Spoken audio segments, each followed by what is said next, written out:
there's a good chance you'll recognize the woman featured in our next story. That's because for more than a decade, you welcomed her into your home as she delivered the news right here in this chair at Broadcast Park. Fox 28 News anchor Karen Fuller caught up with Tiffany O'Donnell for tonight's Person to Person. Kelly, since leaving us here at CBS 2 and Fox 28 News, Tiffany O'Donnell joined Iowa Women Lead Change. Now she is the CEO of this women's workforce development charity. And we show you tonight her broadcasting career was the perfect way to prepare for this new high-profile position.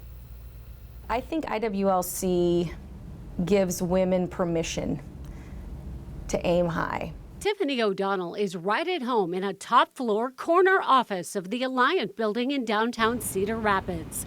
Awards, humorous sayings, and a letter from her mother are placed throughout the room.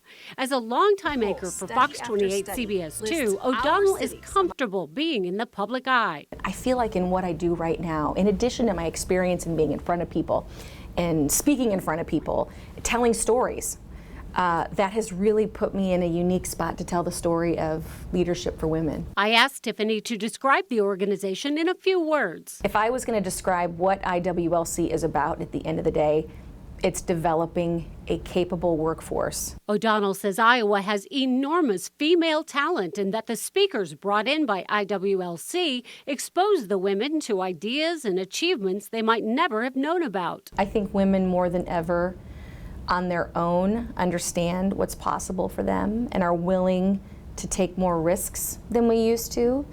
I also think a critical piece of that is the support that we have from our partners. O'Donnell's partner is husband Michael. Together since they were 19, they are raising daughters Devin and Lucci.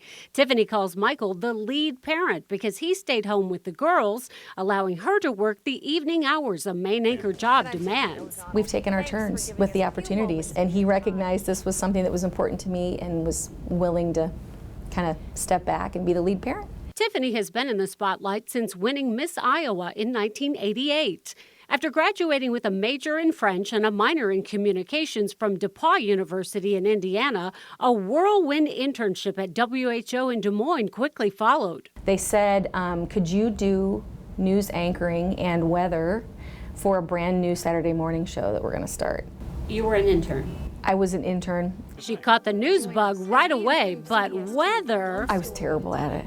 I didn't know that there was a reason that the fronts went certain ways. I'd have fronts facing each other and farmers calling in saying, it's Armageddon. I didn't do weather for very long. O'Donnell was on the desk the morning water started rising during the flood of 1993. But her proud moment became a learning experience when the boss had other plans. The news director smartly said, I'm going to bring in my main news anchor. Well, she took my seat at the desk on my show.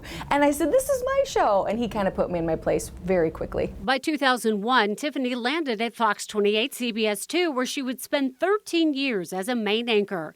But when Iowa Women Lead Change called, she gave the opportunity very careful thought. Your name becomes a brand that you don't get overnight. And so I knew by walking away from that, I was walking away from a career. Because she is so well known, I had to ask what the future holds. What would you think about a career in politics? You know, I don't know. I haven't thought about that specifically, but I wouldn't rule it out. I wouldn't rule anything out. If I've learned anything in my professional life, it's that anything's possible. A couple of other fun facts about Tiffany. She's known her husband Michael since they were 14 years old. And in college, she chose to major in French, but her father advised her to minor in something a little more marketable, so she added a communications minor.